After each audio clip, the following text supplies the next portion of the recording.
let's turn the page back to what's going on in the world of mixed martial arts right now. Edwards Usman 3. I have to say, as much as I respect Kamaru Usman and, you know, his legendary run, like I freaking love Leon Edwards. I've been following him in the UFC since he came into the UFC in 2015. I'm so happy for his last 2 wins. What's next for him and the division? Because I know Bilal's talking about it. Dana made a fight on a Saturday saying that freaking Colby Covington's getting the next shot. We got Masvidal fighting Burns, not this weekend, but next weekend. Like, what are we going to see next in the division, or what would you like to see next for the division? Oh yeah, what we're going to see and what I would like to see, I believe, are 2 completely different answers at this point, because we did see this past weekend Dana double or triple down on his claim that Colby Covington is next, regardless of what happens at the next pay-per-view between Jorge Masvidal and Gilbert Burns. Regardless of what happens there, he says that Colby's going to get the next shot. So if we're speaking on Colby versus Leon, I think it's going to be a really good fight. I do think that people still underrate Leon and his skills. He continues to improve every time he's in the octagon. I think he looked incredible, miles ahead of his last appearance against Usman in that first, or their second fight, actually. I think he was still holding his own. I think the narrative is very, like, he just got completely dominated, but he was clearly losing that fight. And then he got that amazing headshot dead. One of the best moments in recent UFC history. I mean, I get chills. Yeah, I cried too. And I get chills every time I watch it. I was live streaming it, and literally, like, there's a YouTube channel who, like, picked my reaction to put in their compilation. And, like, I was like, oh my God. Good. I bet it was. Well, I reposted it because it was, like, a little embarrassing, but, like, it was just raw. I was like freaking out. I was like, are you? Because I was even saying, I was like, I literally said just kind of like what Anik said. Obviously, he said it way more eloquently, but I was like, Leon's broken. I was like, he's broken. It's over. That I was like, what? Yeah, I know. It was insane. Actually, since I'm here, I want to tell this story real quick because I've gotten to tell it to a couple people on, like, Spaces, Twitter Spaces. Okay, yeah. But that night I was up. I live near Aspen, Colorado. So I was up in Aspen one night, and for those of you guys that don't know, I don't live in Aspen. I could never afford to live in Aspen, but we go up there from time to time. It is a very wealthy ski area. So I was up there at a club, one of the few clubs there. And me being the diehard fan that I am at this point, I had to buy the pay-per-view in the club and stray away from my friends, go to the bar, leave the dance floor for the main event.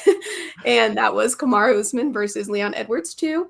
So I'm at the bar watching this fight, and I had only caught the last 3 rounds, and I was completely by myself up there. And I needed somebody to share this feeling with because Kamaru had just gotten knocked out.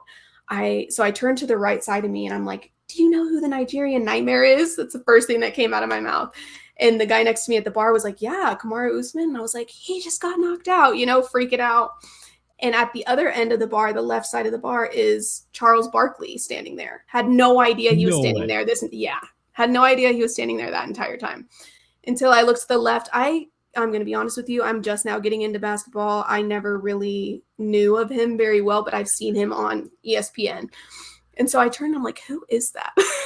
He looks familiar. He said, Kamaru Usman just got knocked out. I said, yep. And he bought shots for everybody at the bar. So that is God. Iconic story in terms of their second fight there. You broke the news to Charles Barkley. That's insane. Yeah, it was incredible. But really, okay, to get back on track, what I see next for the division, I do unfortunately think Leon will stand his ground in not taking this fight with Colby Covington because I don't think he deserves it. Colby is as I said on my Twitter a few days ago, a great fighter. Some people disagreed. I think he's pretty great. I think he puts on an incredible pace that many people can't keep up with. He is good. I agree with everything you say there too. Yeah, I think he's great. He just hasn't been very active. I'm not a fan of the trash talk, but him as a fighter, I do respect. I mean, we started this interview I was telling you that I was going for Anderson Silva against Chael. So that trend has continued in my life many, many years later. I'm not a big fan of the shit. Disrespect Chael here. He was miles much better than whatever the fuck Colby Covington's doing. Absolutely. I feel like Colby Covington's not like the Wish version because that's giving him too much credit.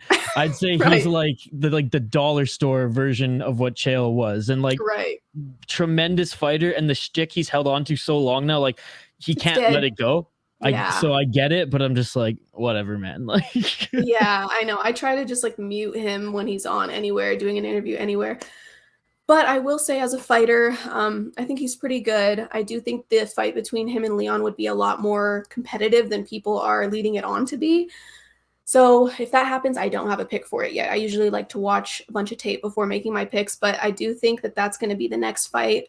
I think Leon will hold his own when it comes to not taking it, but if Dana does tell him, we're going to strip you if you don't take this fight, then of course I think Leon's going to want to hold on to that belt. As for this next fight that we have in that division, a very important one between Gilbert Burns and Jorge Masvidal, man, I think Jorge has a lot bigger of a chance than people are giving him in this fight as well. I always like Jorge's energy, so I am a fan of his. I'm not going to lie about that. I'm a little biased, but Gilbert's a dog. We all saw that fight with him and Hamzat.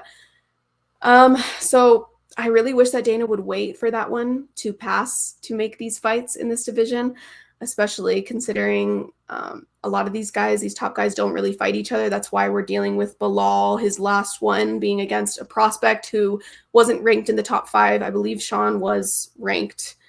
I think he was like 12, 13 or something at the time that Bilal fought him.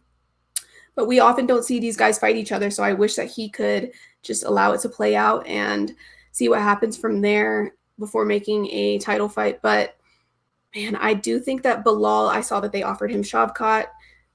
Should he have to take it? I don't think so. I don't think Hamzat's going to stay in this division. He's ranked number 3 right now, I believe. So I don't think he's going to stay here. I think he's going to go up to middleweight. So I'm not sure how to include him in this conversation, but if he does come back, it would be interesting to see him versus Bilal or him versus Colby. But here we go. We've got Colby versus Leon attempting to be in the making, so we'll see. It's a mess. No, and it is a mess. And like, I agree with pretty much everything you say there. I ran it down on, we do like a exclusive member stream on this channel like once every week, and I clipped a couple parts of my rants on this particular topic. And my thoughts on it was, it's pretty simple. Like, Bilal or Hamzat, again, if without the caveat with Hamzat's weight and Dana wanting him to move up to middleweight, if he's a welterweight and he's, you know, 3rd ranked, you got to give it to either Bilal or Hamzat. That's how it should be. Like, you can make a really beautiful argument for either of them. Colby, fight the winner of Jorge and Burns. Mm-hmm. And that could be the one after. Or give the title shot to the winner of Burns or Jorge. Because if Jorge wins, does he deserve it? You know, people will be like, oh, Colby deserves it more. Well, Colby took time off. There's a storyline with Jorge Masvidal. And if Burns with it, that's kind of like low on my totem pole too. But it's just like, you know, who else is he going to fight after? Like, maybe he gets Shavkat. Like, again, there's options there, but let's keep it simple. Like, if we, I know there's not a meritocracy in the UFC, but then like, why do we have rankings? Exactly. It should either be Bilal or Hamzat. They've earned it at this point. They have the win streaks. Like, Hamzat's 13-0. Mm-hmm. Like, in what world does he not deserve the title shot? Bilal's on a hell of a win streak too, right? And like, it is very weird that like Dana's going all in on this. I don't want to call his bluff yet. Like, I want to wait. I'm gonna be like, let's wait one more week and see if Dana changes his mind. Maybe there's something there. But no, and if Colby does get the title shot, I mean, Colby's already the favorite. I can't pick against Leon again. I root for him every time, but I just refuse to pick against him.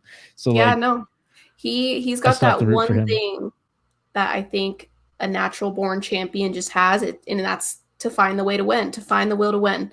And we saw that again with Corey Sandhagen, even with Marlon Chito Vera up until this last loss. He really would just find his way to win, even if he was down all rounds. He found that opening, he capitalized on it, and that's what made him a star. So I do think that Leon Edwards, people are underestimating him yet again. Am I surprised? No. But we just haven't seen Colby has taken a lot of damage in the past couple of years. He's lost, I believe, 2 of his last 4 fights. Yep. So, and to the same guy who was champion, he's gotten that shot. It makes no sense to me. But as you said, we'll wait it out. Who knows if Dana's going to run it back after this next pay-per-view that we've got coming up. Because imagine if Jorge or Gilbert pulls out this incredible knockout or a quick submission or makes a statement. How do you ignore that? How do you ignore that for the title versus a guy who hasn't fought in almost a year. And that was against Jorge Masvidal, I believe, right? Wasn't that, or was it the rematch? Yeah, his last No, it was fight Masvidal. was It was that long ago. Like, yeah, that's insane. So I don't know. It makes zero sense to me, to be honest. yeah, we're on the same page. We're on the same page. And again, like Hamzat's a bigger draw. Let's be honest. Yeah, like Hamzat's a bigger draw. Mm-hmm. Bilal may not be the biggest draw, but Hamzat's a bigger draw.